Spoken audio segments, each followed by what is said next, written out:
మందిలో అయితే మడమ నొప్పి అనేది చూస్తూ ఉంటాం సార్. కొంతమంది అయితే పడుకొని లేవగానే కాలు కింద పెట్టలేరు.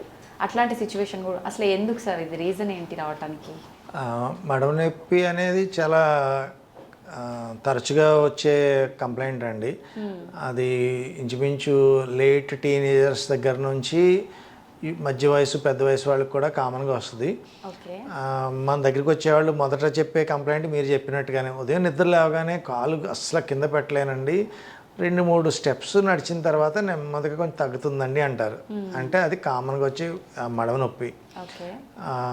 ఇది కూడా చాలా సందర్భాల్లో ఏంటంటే కొంచెం బరువు ఎక్కువ ఉండడం కానీ, అలవాటు లేకుండా ఎక్కువ నడవడం కానీ, మనకు సరిగ్గా సూట్ కాని చెప్పులు వేసుకోవడం వల్ల కానీ మొదలవుతాయి అన్నమాట. ఓకే. అది వెంటనే మొదలవ్వకపోవచ్చు కానీ దానివల్ల తర్వాత నెమ్మదిగా మొదలయ్యి ఇంకా అది మీకు అది ఇబ్బంది రోజు పెడుతూ ఉంటుంది అనమాట. ఇది భయపడాల్సిన పరిస్థితి అయితే మాత్రం కాదు, కానీ చాలా ఇబ్బంది కలిగించే పరిస్థితి. ఇప్పుడు నిద్రపోవడం లేవడం అనేది అన్నారు, అలా కాకుండా ఇప్పుడు ఒక సాఫ్ట్వేర్ ఇంజనీర్ ఉన్నారనుకోండి,